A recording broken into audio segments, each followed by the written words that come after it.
एक बार पूरा अंत तक जरूर देखिएगा ताकि आपको एक आइडिया लग जाएगा कि किस तरह के प्रश्न परीक्षाओं में पूछे जाते हैं।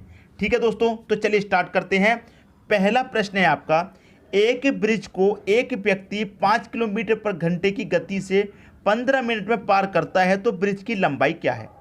मैं आपको सबसे पहले एक कंडीशन बताऊं कि यहाँ पर जो है वो घंटे में चाल है, यहाँ पर मिनट में है, तो टाइम आपका अलग अलग है, यूनिट समान नहीं है, तो आपको यूनिट पहले समान बनानी होगी। अब देखिए मैं आपको सबसे पहले बताऊं कि चाल बराबर क्या होता है। चाल बराबर होता है दूरी बट्टे समय। ठीक है, चाल बराबर दूरी बट्टे समय होता है। लेकिन चाल अगर आपकी घंटे में है तो समय भी घंटे में होना चाहिए, लेकिन समय मिनट में है, तो आप इस चाल को पहले छोटी यूनिट में चेंज कर लीजिए। तो देखिए चाल है कितनी, 5 की। अब छोटी यूनिट में चेंज करने के लिए क्या करते हैं, छोटी संख्या ऊपर आती है, 5 बट्टे में कितना, 18। 5 पच्चे 25 हो जाएगा, 25 बट्टे कितना, 18। 25 बट्टे 18 की आपकी चाल हो जाएगी। चाल कितनी हो जाएगी, 25 बट्टे 18। तो मैं यहाँ पर चाल 25 बट्टे 18 रखूँगा, बराबर दूरी कितनी है नहीं पता, ब्रिज की लंबाई पूछ रहा है, दूरी पूछ रहा नहीं पता, उसे एक्स मान लेंगे। ठीक है, अब देखिए समय को हम बदलेंगे यहाँ पर। अब समय हमारा 15 है। ठीक है, समय हमारा 15 है। अब इसमें हमको हमने बदला, चाल को बदला, मीटर पर सेकंड में हमने चाल बदली, तो इसको भी हम सेकंड में बदलेंगे समय को। तो 15 मिनट को सेकंड में बदलेंगे तो 60 से गुना कर देंगे। ठीक है, अब इसको सॉल्व कर लीजिए। देखिए ये 6 से कटेगा 3 बार में, ये 6 से कटेगा 10 बार में, 3 से 15 कटेगा 5 बार में, 5 का मल्टीप्लाई 10 से 50 हो जाएगा, क्रॉस मल्टीप्लाई कर दो, 5 का मल्टीप्लाई 25 से करेंगे 125 हो जाएगा, बराबर कितना, एक्स, और एक ये जीरो आ जाएगा यहाँ पर, तो ये 1250। एक्स का मान कितना गया, 1250। तो ब्रिज की लंबाई कितनी है, 1250 मीटर है। ये आपके क्वेश्चन का सही आंसर हो जाएगा। उम्मीद करता हूं दोस्तों सभी को सवाल अच्छे तरीके से समझ में आ गया होगा, किसी को भी प्रश्न में कोई भी डाउट नहीं होगा। ठीक है दोस्तों, अब देखेंगे अगला प्रश्न।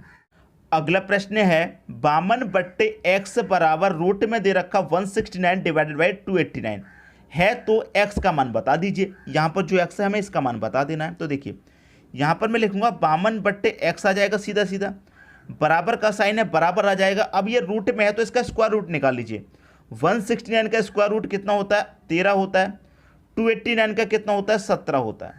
अब इसे कटाएंगे ऊपर ऊपर, तो 13 एक कम 13 कटेगा, 13 चौका 52 कटेगा, क्रॉस मल्टीप्लाई करेंगे तो 17 चौका कितना हो जाएगा, 68 हो जाएगा, और x का मल्टीप्लाई 1 से होगा तो x ही रहेगा, तो x का मान कितना आ गया, 68 आ गया।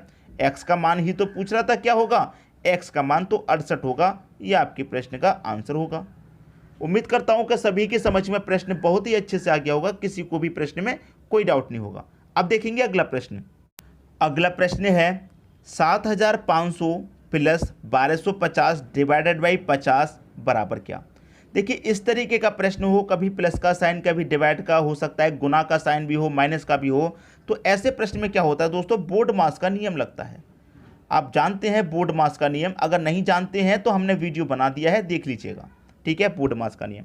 तो यहाँ पर क्या होता है, बोर्ड मास में सबसे पहले ब्रैकेट, ब्रैकेट के बाद ऑफ, ऑफ का मतलब का मतलब गुना, फिर डिवाइड होता है सॉल्व, डी का मतलब डिवाइड। तो यहाँ पर डिवाइड दे रखा तो पहले ये डिवाइड सॉल्व होगा। तो 1250 में क्या करना है, 50 से डिवाइड देना है। तो 50 से डिवाइड देंगे तो ये जीरो से दोस्तों ये जीरो कट जाएगा, और 5 से कटाऊंगा 125 को, तो ये 25 बार में कट गया, डिवाइड हो गया। डिवाइड के बाद होता है मल्टीप्लाई, मल्टीप्लाई यहाँ नहीं दिया गया, एडिशन होता है, एडिशन यहाँ पर दिया गया। तो ये क्या दे रखा है, 7500। इस पूरे का सॉल्यूशन कितना आया है, 25 आया है, तो प्लस का आप 25 करेंगे।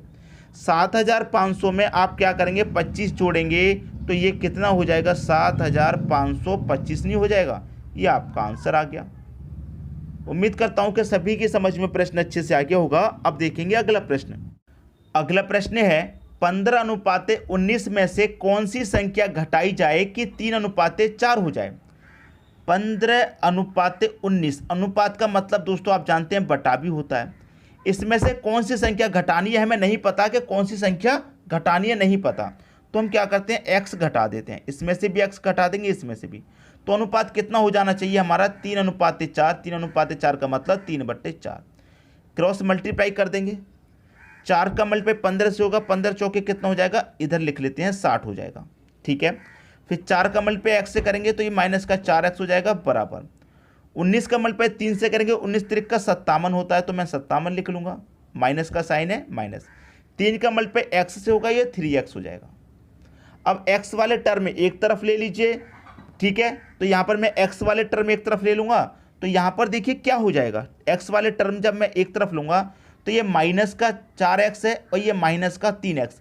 अब मैं माइनस के 3x को इधर लेके आऊँगा, माइनस के 3x को आप इधर लेके आइए। जब माइनस का 3x इधर आके प्लस का 3 हो जाएगा, तो माइनस के 4x में से प्लस का 3x घटेगा तो माइनस का x बचेगा बराबर, ठीक है। आप प्लस के 60 को इधर लेके जाएंगे तो माइनस का 60, ठीक है, माइनस का 60 प्लस का 57 है, तो माइनस का 60 आएगा इधर आके।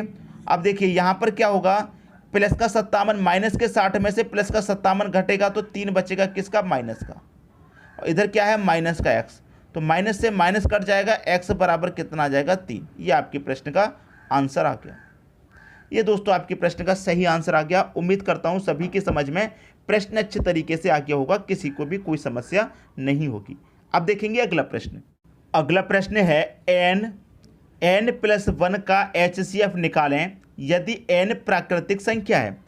n क्या दे रखा है दोस्तों आपको, प्राकृतिक संख्या। प्राकृतिक संख्या क्या होती है, 1 2 3 4 5 और ये चलती जाती हैं, ये हमारी प्राकृतिक संख्या होती हैं। तो n कोई भी एक प्राकृतिक संख्या ले लीजिए, मान लीजिए आपने n 1 ले लिया, तो मैं इस n की जगह 1 रखूंगा और 1 में 1 जोड़ दूंगा तो कितना हो जाएगा, 2 हो जाएगा। अब 1 और 2 का HCF निकालेंगे आप, कितना हो जाएगा, 1 ही रहेगा, क्योंकि 1 इसको भी काटेगा 1 इसको भी काटेगा। अगर आप n 2 ले लेते हैं तो n की जगह 2 ले लेंगे और 2 में 1 जोड़ेंगे 3 हो जाएगा, 2 3 का HCF क्या हो जाएगा, 1 हो जाएगा, क्योंकि 2 से ये कट जाएगा, लेकिन ये नहीं कटेगा, 1 से कटेगा। कोई और संख्या ले लीजिए, मान लीजिए 4 ले लिया आपने, इस बार 4 ले लेंगे n की जगह और 4 में 1 जोड़ेंगे 5, तब भी HCF 1 आएगा। तो यहाँ पर जो आपके प्रश्न का सही आंसर हो जाएगा वो 1 हो जाएगा। n प्राकृतिक संख्या है तो आपको HCF पूछ रहा है, तो HCF कितना आ जाएगा, 1 हो जाएगा। मैं उम्मीद करता हूँ सभी की समझ में प्रश्न बहुत ही अच्छे तरीके से आ गया होगा, किसी को भी कोई समस्या नहीं होगी। ठीक है दोस्तों, अब देखेंगे अगला प्रश्न। अगला प्रश्न है, दो संख्याओं का योग 14 है तथा उनके वर्ग का अंतर 56 है, तो संख्याएं हैं। दो संख्याओं का योग 14 है, दो संख्या मान लीजिए कोई भी, पहली संख्या x दूसरी संख्या y, दोनों का योग कितना दे रखा है आपको, 14 दे रखा है। इतनी बात दोस्तों समझ में आ गई यहाँ तक। जब यहाँ तक बात समझ में आ गई है तो आगे देखते क्या कह रहा है, तथा उनके वर्ग का अंतर, उनके वर्ग का अंतर, तो इस संख्या और इस संख्या के वर्ग का अंतर, मतलब x का वर्ग और y के वर्ग का क्या अंतर कितना है, 56 है। 56 है, तो उन संख्याओं को बता दीजिए कौन कौन सी वो संख्या होंगी, मतलब x कौन सी संख्या होगी और y कौन सी संख्या होगी, ये आपको बता देना है। ठीक है, अब देखिए इसको हम सॉल्व करेंगे। तो देखिए कुछ कुछ आपको ये एक फॉर्मूला बनता हुआ दिखाई दे रहा होगा, a square minus B square. ठीक है, x square minus Y square दे रखा, तो ये कौन सा फॉर्मूला है, A square minus B square. तो A square minus B square बराबर क्या होता है, ए प्लस बी, ठीक है, इंटू ए माइनस बी। यही तो होता है फॉर्मूला, ए स्क्वायर माइनस बी स्क्वायर, ए प्लस बी इंटू ए माइनस बी, यही तो होता है। अब देखिए यहाँ पर ए प्लस बी, ए माइनस की जगह संख्या चेंज है, ए की जगह आपका एक्स है, बी की जगह वाई है। ठीक है, ए की जगह यहाँ एक्स है माइनस बी की जगह वाई है, लिख लिया आपने।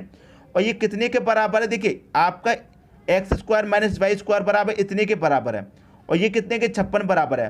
तो देखिए 56 के बराबर है और ये इसके बराबर, तो ये पूरा 56 इसके बराबर हो जाएगा कि नहीं हो जाएगा। देखिए मैं कैसे समझाऊँ आपको, आपको ये फॉर्मूला बनता है x square minus Y square बराबर कितना फॉर्मूला बनता है ये। ठीक है, जब ये इसके पूरे के बराबर ये है, इसके पूरे के बराबर ये है, तो इसके बराबर आप 56 रख सकते हैं, 56 आपने रख दिया।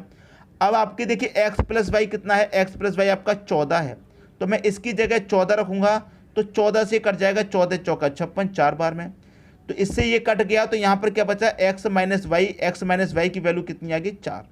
अब देखिए x प्लस वाई कितना है, 14, और x माइनस वाई कितना है दोस्तों, 4 है। अब निकाल लीजिए, प्लस का वाई माइनस का वाई कटेगा, x और x कितना हो जाएगा, 2x हो जाएगा, बराबर 14 और 4 कितना हो जाएगा, 18। ठीक है, 2 से कटा दूंगा, 9 बार में कटेगा, x की वैल्यू कितनी आ गई, 9। अब एक संख्या निकल के आ गई x, अब आपको y बता देनी है। अब आप बहुत अच्छे तरीके से दोस्तों जानते हैं कि x और y दोनों का योग आपको कितना दे रखा है, 14 दे रखा है दोनों का योग, और 14 में से x आपका कितना है, 9। तो 9 में आप कितना जोड़ेंगे कि 14 हो जाए, आप जानते हैं 5 जोड़ेंगे कि नहीं जोड़ेंगे, तो x आपका 9 हो गया, y आपका दोस्तों कितना हो जाएगा, y आपका 5 हो जाएगा। ये आपका आंसर आ गया। हमसे पूछ रहा था संख्याएं, तो पहली संख्या 9 है, दूसरी संख्या 5 हो जाएगी। ठीक है, अगर आप इसे चेक करना चाहते हैं आगे चेक भी कर सकते हैं। कैसे? उनके वर्ग का अंतर कितना है? 56। तो दोनों का वर्ग कीजिए, 9 का वर्ग 81, 5 का वर्ग 25, दोनों का अंतर 56 होना चाहिए। 11 में से 5 घटाऊंगा 6, 7 में से 2 जाएगा 5, अंतर 56 आ रहा है, बिल्कुल सही। तो सभी कंडीशन को फॉलो कर रहा है, आंसर आप सबका अच्छे से समझ में आ गया होगा। अब देखेंगे अगला प्रश्न। अगला प्रश्न है 12, 15 तथा 18 तीनों से विभाज्य होने वाली छोटी से छोटी संख्या निकालें। अब देखिए 12, 15, 18 का आप एलसीएम ले लीजिए, वही संख्या होगी जो इन तीनों से कट जाएगी। अब आप कहेंगे सर एलसीएम निकालने के लिए कोई ट्रिक बताइए। देखिए एलसीएम निकालने के लिए अगर आप ट्रिक सीखेंगे तो उसमें आप भूल जाएंगे। एलसीएम निकालने का जो शुरू से आप सीखते हुए आ रहे हैं, जो 4, 5, 6ठी क्लास से सीखते हुए आ रहे हैं, उसी से निकालिए एलसीएम, उससे जल्दी भी निकलेगा और कभी गलत भी नहीं होगा।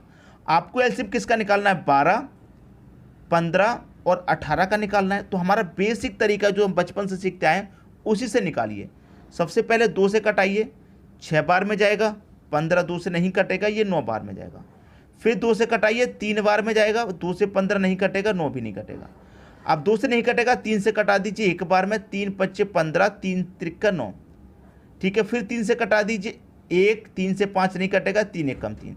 अब इस बार 5 से कटा दीजिए, कट गया सब कुछ कट गया। अब ये जो यहाँ पर बचा है इनका आप क्या करेंगे? मल्टीप्लाई कर लेंगे, ठीक है।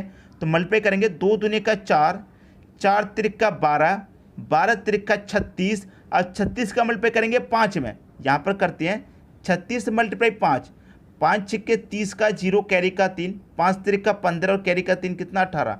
कितना आ गया? 180 आ गया। तो 180 आ गया, तो जो 180 आपका 12 से भी कटेगा, 15 से भी कटेगा, 18 तीनों से विभाज्य होगा ये, ठीक है। सबकी समझ में आई बात? आप करके देख लीजिए, 12 से भी डिवाइड करके देख लीजिए, 180 को 15 से भी करके देख लीजिए, 180 को 18 से भी। अब 18 से तो ये 10 बार में सीधा सीधा कट रहा है, कुछ भी शेष नहीं बच रहा। 15 से कटा दीजिए, 15 कम 15, 3 बचेगा 30, 15 दूनी का 30, ये भी कट गया। 12 से कटाइए, 12 कम 12 कटेगा, 6 बचेगा 60, 12 पंजे 60, पूरा कट रहा है, कुछ भी शेष नहीं बच रहा। तो एलसीएम निकाल लिया, वही आपका आंसर हो गया। उम्मीद करता हूं दोस्तों सभी की समझ में प्रश्न बहुत ही अच्छे से आ गया होगा, किसी को भी किसी भी प्रश्न में कोई डाउट नहीं होगा, ठीक है दोस्तों। वीडियो देखने के लिए आपका बहुत बहुत